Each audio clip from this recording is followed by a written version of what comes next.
I heard the report about the International Justice Court in Den Haag, where the judicial hearings ended with Mladic after 23 years. The war crimes occurred between 1991 and 1995. This effort to condemn war cruelties done during the war in the former Yugoslavia was necessary to handle thousands of papers made for testimonies and reports. After the war time, when the causes for suffering and the nonsensical war actions have finished, we can ask, is it useful to let develop war actions without efficient interventions? Today, with the wars in Syria, Ukraine, and other ones, do we want to proceed in the same manner? Are we not able to learn from the past? The human spiritual capability, is it so weak, so narrow-minded, after the immense number of possibilities to be illuminated by great philosophers and prophets, from Isaiah to any modern social critical women or men? Dear hearer, engage you to fight against this lethargic world policy. The United Nations have to arrange their competence to be able to intervene in any case of war actions, and doubtlessly immediate after the first recognition. Before we try to give any ideas how to strengthen United Nations competence, we are looking for which sort of intervention we are going to choose.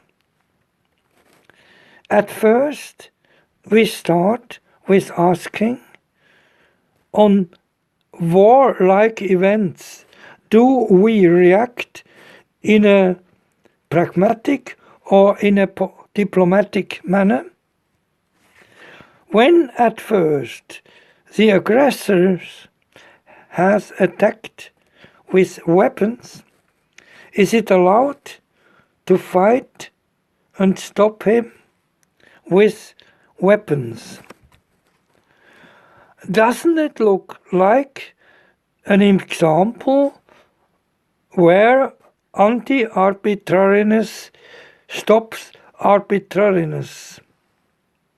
No, the aggressor takes over an immense power and doesn't shy to wound United Nations forces. With a grim power of determination, the aggressor decides to fight for reaching his martial aim. It would be a naive idea to expect that aggressors may have any respect before United Nations troops.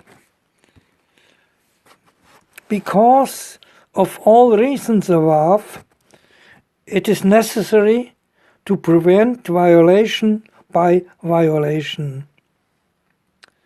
That will say combating with weapons. This is ethically contestable and no human statement.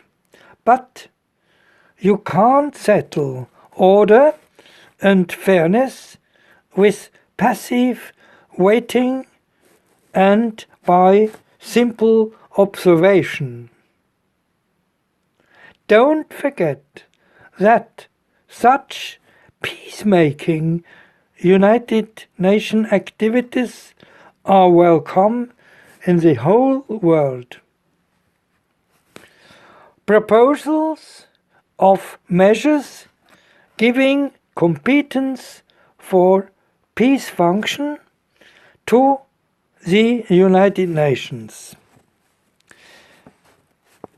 At the end of a war, every aggressor government or responsible nation or dictator has to admit his money debt he has caused by war damages he made.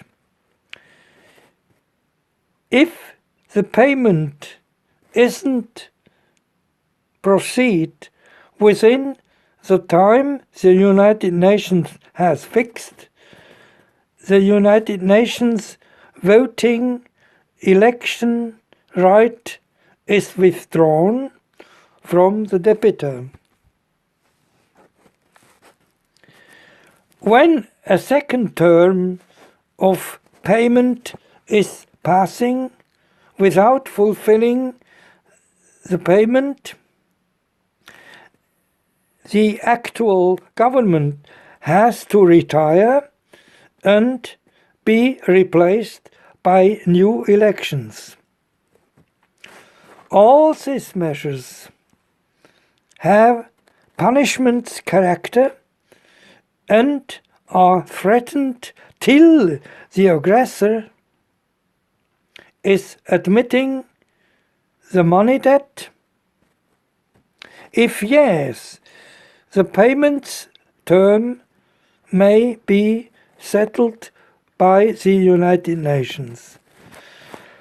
Aggressors having high financial power have to pay immediately.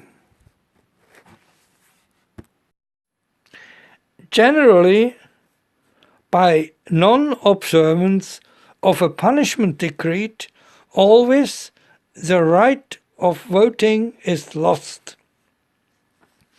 Governments which are disturbing the world's peace, permanently or repeatedly violating human rights, after being warned and after a fixed term passed, they are taken prisoner by surprise raid with parachute troops, with helicopters, etc., for the purpose to be condemned by the International Justice Court, Den Haag, finally.